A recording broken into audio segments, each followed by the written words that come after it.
자, 이제 주행을 위해 시동을 걸겠습니다.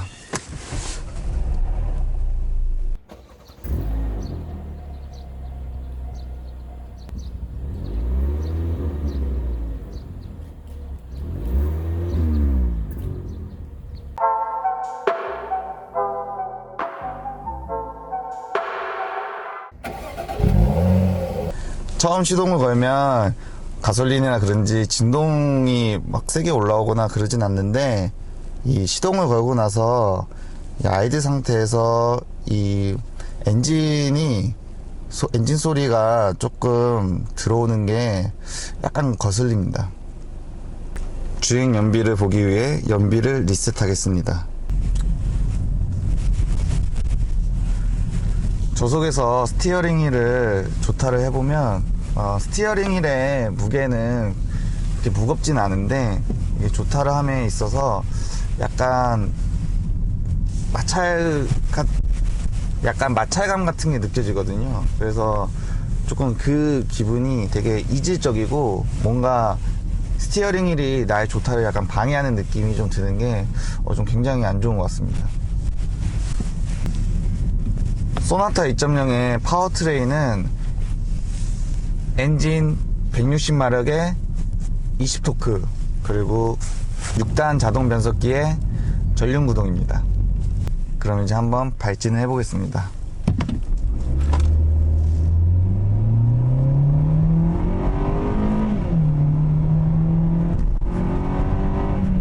발진을 해보면 확실히 출력하고 토크가 낮기 때문에 발진할 때 조금 가속감이 되게 시원하게 느껴지거나 그러진 않고 약간 좀 답답함이 느껴집니다.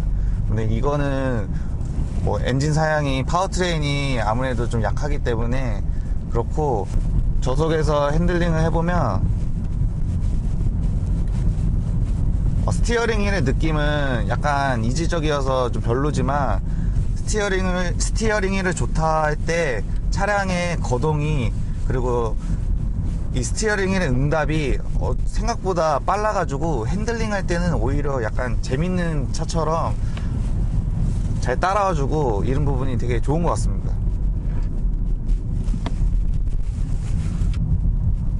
그리고 이렇게 주행을 해보면 엔진에서 투과되는 소음은 그렇게 작지도 크지도 않고, 대신 이제 타이어를 타고 들어오는 소음이 조금 있는 게 약간 아쉽습니다.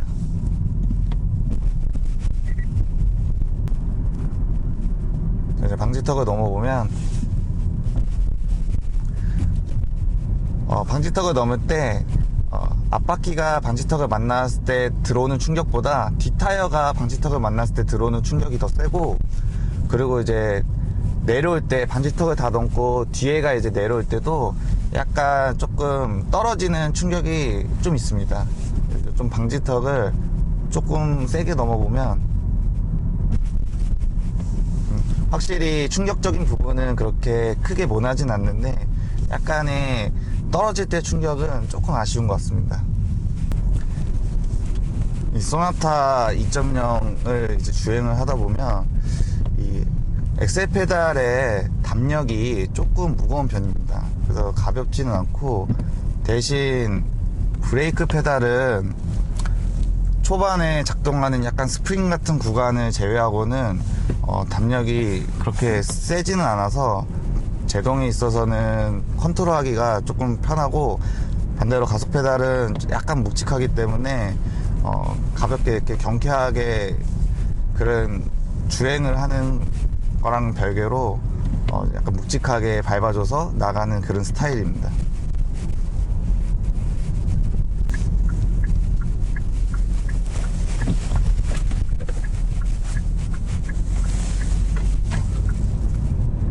이제 중고속으로 달려보면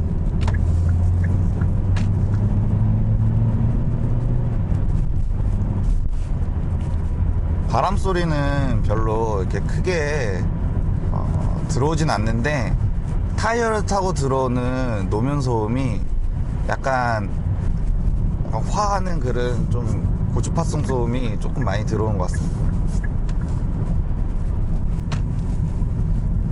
자, 이제 변속을 사뿐하게 해보면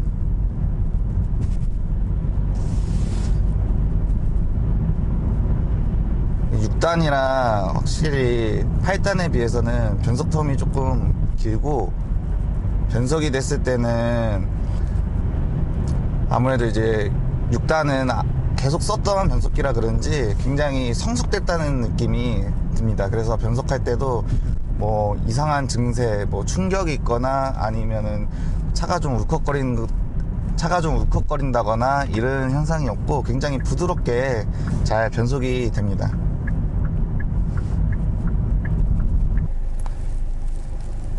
이 소나타는 아이들 스탑앤고가 걸렸을 때 굉장히 시동 꺼지는 거는 되게 조용하게 꺼진지도 모르게 잘 꺼지고, 다시 시동을 걸었을 때는 시동이 걸린 걸 알 정도의 진동을 주고 있습니다. 자, 이제 그럼 드라이브 모드를 스포츠 모드로 바꿔보겠습니다.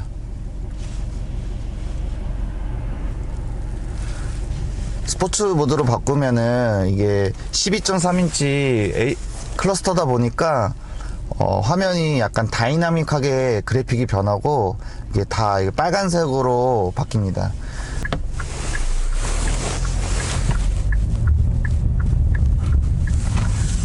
스포츠 모드로 바꾸니까 스티어링 휠에 무게감이 증가하면서 컴포트 모드 때는 이게 조타를 했을 때 이질적인 느낌이 확실히 많이 줄어들고, 소나타 2.0은 스포츠 모드일 때가 스티어링 휠의 느낌이 가장 좋은 것 같습니다.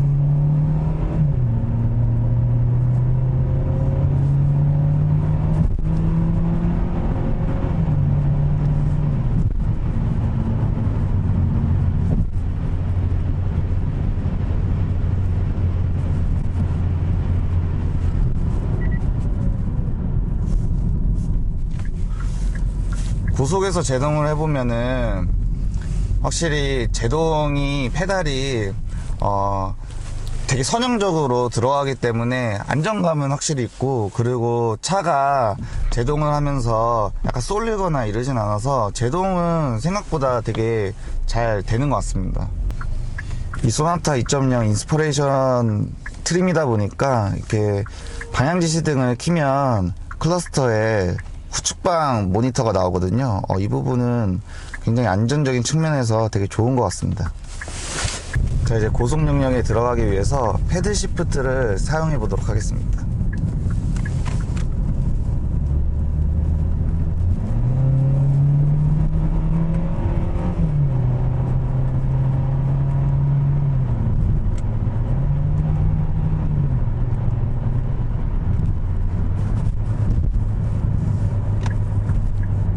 패들 시프트를 사용해서 변속을 해보면 확실히 업 시프트는 약간 느립니다. 그리고 다운 시프트도 굉장히 빠르진 않지만 업 시프트 대비해서는 조금 빠른 편인데, 확실히 이 차는 이런 스포츠성을 이렇게 드러내는 차는 아니어서 이런 패드 시프트 조작이나 이런 것도 굉장히 그냥 준수합니다. 이 패드 시프트는 이제 그러면 추월을 하거나 정말 순간적인 동력이 필요할 때 사용하는 데는 좋지만, 이게 뭔가 다이나믹한 주행을 위해서 쓰기에는 굉장히 많이 부족해 보입니다. 확실히 스포츠 모드를 두고 약간 고속 주행을 하다 보면 조금 하체가 약간 단단함을 좀 느낄 수 있습니다. 그래가지고 고속 주행에 있어서 안정감을 주고, 그 다음에 스티어링 휠도 조금 무거워졌기 때문에 이렇게 직진할 때 직진 안정성은 괜찮은 것 같습니다.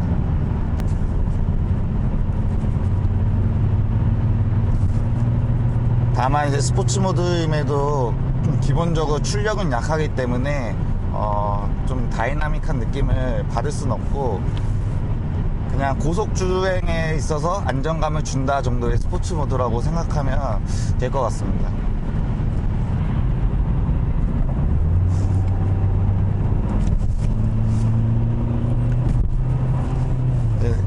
네, 약간 고속으로 코너링을 돌아보면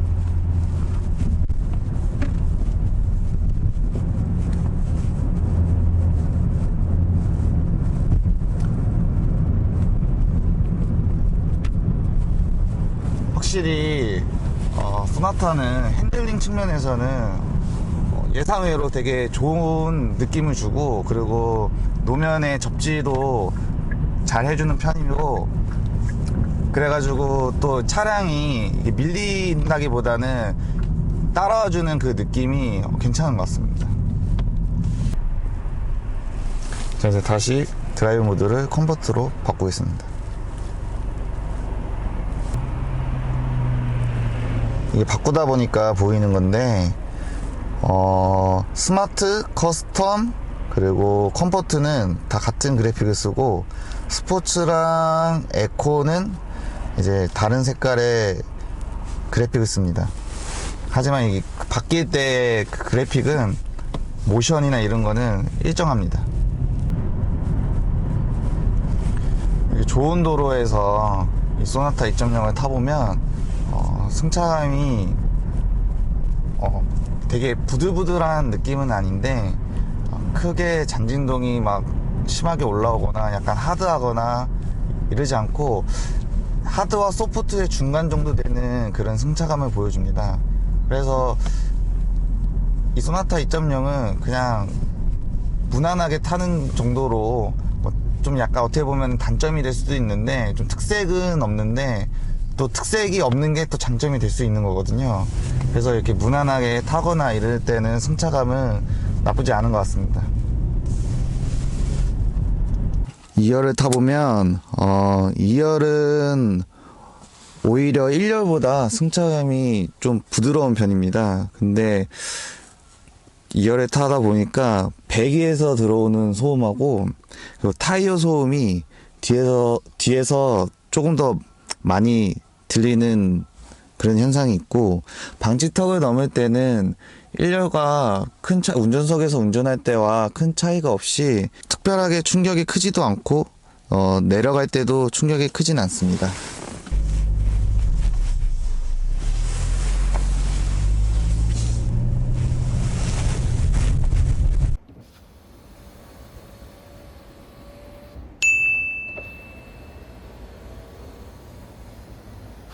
주행을 마치고 난 연비는 10.3입니다. 이 소나타 2.0의 공인 연비는 13에서 13.3이라고 나와 있는데, 이렇게 고속주행이 짧은 도로에서, 그리고 이제 플락세도 몇 번 밟고 이렇게 운전했음에도 불구하고 10이 넘게 나온 거에 대해서는 그래도 연비 효율성은 어느 정도 괜찮다라고 볼 수 있는 것 같습니다. 소나타 2.0 인스피레이션 모델을 타봤습니다. 우선 이 소나타 2.0의 장점은 핸들링이 좀 인상 깊었습니다. 뭔가 차를 봤을 때는 굉장히 무난하고 편안하게 탈 수 있는 차라고 생각이 드는데, 막상 이렇게 코너링을 가거나 이랬을 때, 뭐 고속 코너링 하거나 이랬을 때 잘 받아주고, 차량도 이제 스티어링 휠에 좋다에 따른 응답에 대해서 반응해주고, 차량 바디의 거동도 되게 좋게 보여진다는 점이 장점인 것 같습니다. 그리고 두 번째 장점으로 치면은 이제 제동이 있습니다. 제동이, 제가 현대기아차를 타면 제동에 대해서 항상 별로 이렇게 좋게 생각하진 않거든요. 근데 제동 필링도 처음에 이제 약간 작동하는 음이 있는 그 구간을 제외하고는 굉장히 선형적으로 제동력이 나오고, 고속 제동했을 때도 차가 이게 뭐 뒤틀리거나 쏠리거나 흔들리거나 이러지 않고 되게 안정적으로 제동이 된다는 점이 좀 인상 깊었습니다. 이 소나타 2.0의 단점으로 치면은, 일단 가솔림에도 불구하고 아이들 상태, 공회전 상태 이때나, 그리고 이제 저속 주행할 때 엔진의 소음이 추가되는 게 조금 아쉽습니다. 좀 더 정숙하고 조금 걸러져야 되는데, 그냥 탔을 때는 뭐 조금 심하게 얘기하면 좀 이게 차음이 잘 된 그런 디젤을 타는 듯한 느낌이 들 수도 있다는 생각이 듭니다. 그리고 두 번째 단점은 이 스티어링 휠에 있습니다. 스티어링 휠이 컴포트 모드일 때 조타를 해봤을 때 뭔가 마찰력 같은 게 느껴지면서 굉장히 이지적인 느낌을 주는데, 물론 이제 스포츠 모드를 했을 때 스티어링 휠은 굉장히 괜찮았는데, 이 컴포트 모드를 했을 때는 되게 아쉬웠습니다. 그래서 개인적으로 이 드라이브 모드에 뭐 따로 이제 스티어링 휠을 조절할 수 있는 그런 기능이 있었으면 저 같으면은 컴포트 모드를 두고 그리고 이제 스티어링 휠은 스포츠 모드를 두고 운행을 할 것 같습니다. 세 번째 부분은 아무래도 출력적인 부분인데요. 160마력에 20토크. 사실 마력은 크게 상관이 없는데 토크가 조금 너무 낮은 것 같습니다. 그래서 토크가 낮아가지고 이 차량이 뭐 추월하거나 아니면 뭐 급가속을 할 때 그런 발진 느낌이 굉장히 답답하고 조금 잘 안 나간다, 힘이 딸린다라는 느낌이 많이 드는 점이 좀 많이 아쉬운 것 같습니다. 소나타, 우리가 소나타 하면 옛날에 강남의 소나타 뭐 이런 수입차들에 붙여지는 이름이 있듯이 소나타 하면 굉장히 무난하고 잘 팔리고 그런 패밀리카적인 느낌이 강한 이미지를 갖고 있습니다.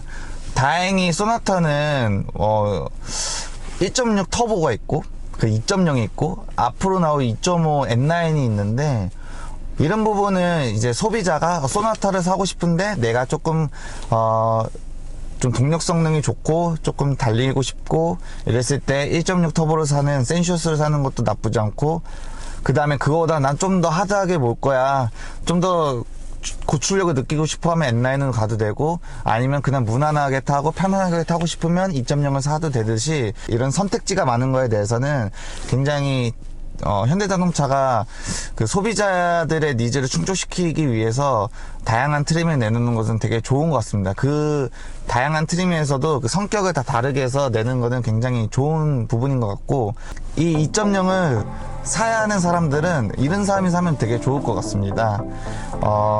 일단 연비를 좀 중요시 여기고, 그 다음에 나는 절대 뭐 밟거나 빠르게 달리는 그런 스타일이 아닌 사람들, 그리고 나서 또 좋은 도로나 이런 데 승차감이 모나진 않거든요. 그래서 뭐 특출난 것도 없고 특색도 약간 없을 수 있지만 모나지 않게 그냥 두루두루 잘 활용해서 타고 싶다 라고 했을 때는 이 소나타 2.0이 굉장히 괜찮은 것 같습니다. 그리고 이 협찬 차량은 인스피레이션이다 보니까 아무래도 이제 다양한 기능들이 있어서 후측방 모니터라든지 뭐 다른 여러 가지 기능들이 좋기 때문에 여유가 된다면은 차는 뭐 다양한 사양이 들어있는 고트림을 사는 게 사실 좋거든요. 그리고 이 소나타는 타보면은 되게 넓기 때문에 패밀리카로서도 굉장히 괜찮은 것 같습니다. 지금까지 소나타 2.0 인스피레이션 모델을 타봤고, 차량 협찬 및 문의는 아래 메일이나 댓글로 달아주시면 감사합니다. 다음번에도 또 협찬 차량이 있다면 또 새로운 차를 여러분들께 상세하게 낱낱이 파헤치면서 알려드리도록 하겠습니다. 지금까지 햄동이었습니다.